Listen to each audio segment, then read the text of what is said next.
ఈ నియంతృత్వ పాలనను వ్యతిరేకిస్తూ ఇప్పటికే విద్యావంతులు మేధావులు ఎంతో మంది ప్రభుత్వ పాలన వ్యతిరేకిస్తున్నారు. అందులో భాగంగా వైసీపీ ఎంపీలు కూడా వ్యతిరేకించి మన తెలుగుదేశం పార్టీలోకి చేరడం చాలా మంచి పరిణామం అని చెప్తున్నాం. ముఖ్యంగా ఎంపీ కృష్ణదేవరాయల గారు, నర్సరావుపేట ఎంపీ కృష్ణదేవరాయల గారిని మన పార్టీలోకి ఆహ్వానించవలసిందిగా కోరుచున్నాం.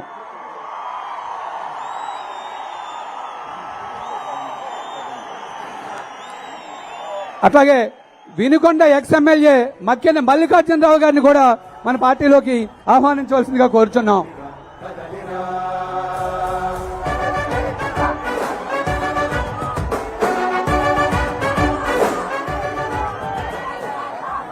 అట్లాగే న్యూజెండ్ల మండలం జెడ్పీటీసీ సుబ్బుల రామయ్య గారిని కూడా పార్టీలోకి ఆహ్వానించవలసిందిగా కోరుచున్నాం. సుబ్బుల రామయ్య గారు. అట్లాగే నన్నేస వినుకొండ మున్సిపాలిటీ కౌన్సిలర్ నన్నేస గారికి సాల్వా కప్పి ఆస్వాదించవలసిందిగా కోరుచున్నాం.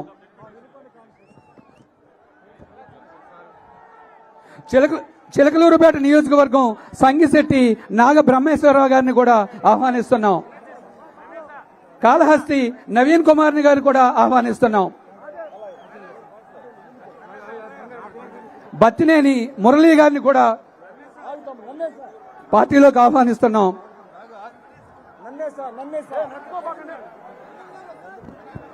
అట్లాగే ఉయ్యూరు నరసింహారావు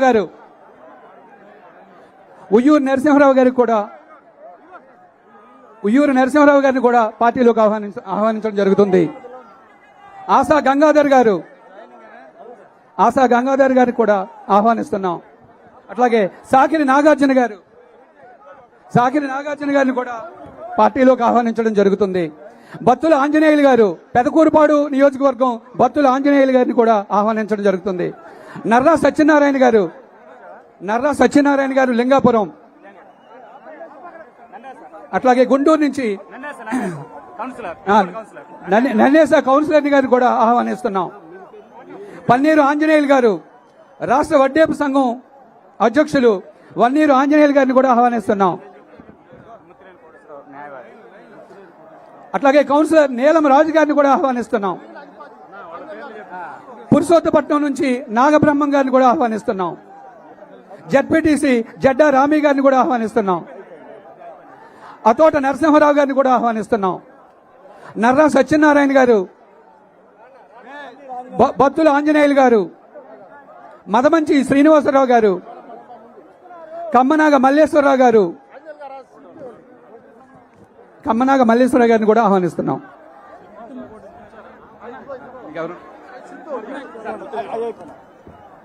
ముత్తునేని కోటేశ్వరరావు అడ్వకేట్ గారిని కూడా మేము సాధారణంగా ఆహ్వానిస్తున్నాం. ముత్తునేని గిరిబాబు గారు, rotary club president Muttuneni Giribabu గారిని కూడా సాధారణంగా ఆహ్వానించడం జరుగుతుంది. ఎలిశెట్టి నరసింహారావు గారు, మాజీ సర్పంచ్ వైసీపీ నాయకులు ఎలిశెట్టి నరసింహారావు గారిని కూడా సాధారణంగా పార్టీలోకి ఆహ్వానించడం జరుగుతుంది.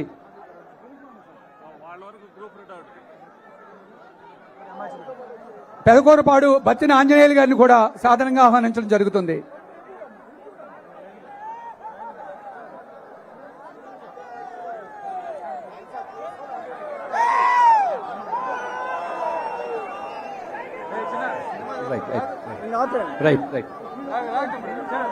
దయచేసి ఎవరి స్థానాల్లో వాళ్ళు కూర్చోవాలి. రైట్.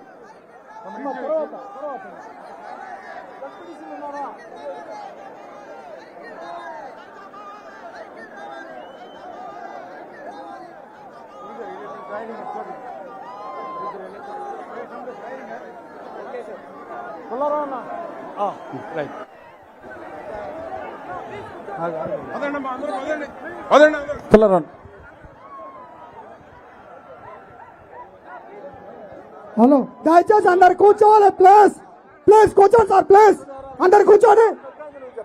సార్ స్పీచ్ ఉంది, కూర్చోవాలి. ప్లీజ్ స్టేజ్ పైన అందరు కూర్చోవాలి. ప్లీజ్ అందరు దయచేసి కూర్చోవాలి.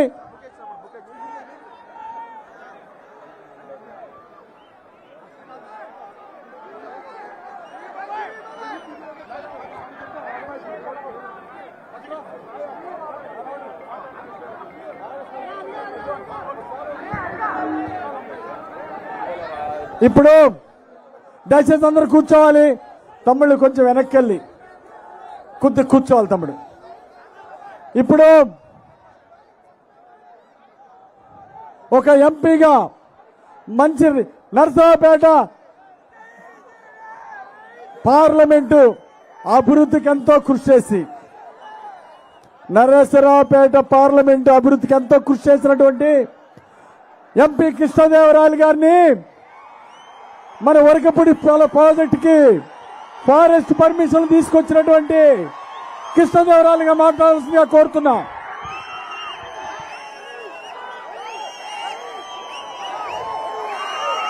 రా కదలిరా, ఒక పిలుపు, 2 రోజుల సమయం. పల్నాడు నలుమూలల నుంచి కూడా పెద్ద ఎత్తున ఈరోజు దాచేపల్లిలో వీరందరూ కదిలి ఇక్కడ రావడం జరిగింది. ఇక్కడికి వచ్చిన ప్రతి ఒక్కరికి కూడా పేరు పేరున హృదయపూర్వక నమస్కారం తెలియజేసుకుంటా ఉన్నాను. వేదిక పైన ఉన్న పెద్దలు, టీడీపీ అధ్యక్షులు నారా చంద్రబాబు నాయుడు గారికి, వేదిక పైన ఉన్న టీడీపీ నాయకులకు, జనసేన నాయకులకు, ప్రతి ఒక్కరికి కూడా పేరు పేరున హృదయపూర్వక నమస్కారం తెలియజేసుకుంటా ఉన్నాను. 50 రోజులున్నాయి ఎలక్షన్స్కి. ఈ 50 రోజుల్లో ఈ ఎలక్షన్స్కి మన అందరం కూడా సన్నద్ధం కావాలి. కానీ మీ అందరికీ చెప్పేది ఒకటే, ఈ ఎలక్షన్స్ ఏదో 2 కుటుంబాల మధ్య కలహం కాదు. ఈ 2024 ఎలక్షన్ 2 కులాల మధ్య, 2 వర్గాల మధ్య పొట్లాట కాదు. ఈ 2024 ఎలక్షన్ వారు చెప్తున్నట్టు క్లాస్ వారు, పేదవాడికి ఉన్నవాడికి అని చెప్తా ఉన్నారు. అది కూడా కాదు.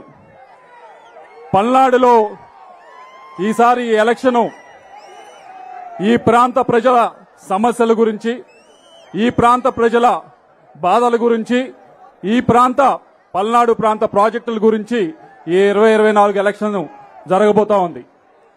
మీ అందరికీ కూడా నేను సుపరిచితున్నే. మీ అందరూ కూడా గడిచిన 5 సంవత్సరాల నుంచి కూడా నన్ను చూస్తూనే ఉన్నారు.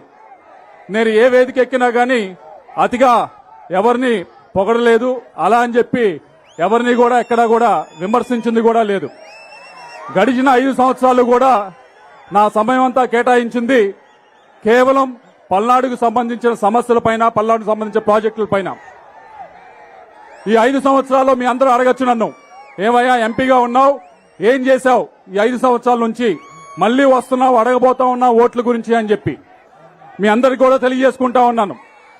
ఈ ప్రాంతానికి సంబంధించి ఏదైతే మాచర్ల అలాగే వినుకొండకు సంబంధించి చాలా ఇంపార్టెంట్ అయిన, చాలా ప్రత్యేకమైన వరికపుడిశాల ప్రాజెక్టు ఉందో దానికి సంబంధించి 60 సంవత్సరాల నుంచి కూడా ఇక్కడ పోరాటం చేస్తా ఉన్నారు. ఒక్క అడుగు కూడా ముందుకు పడలేదు.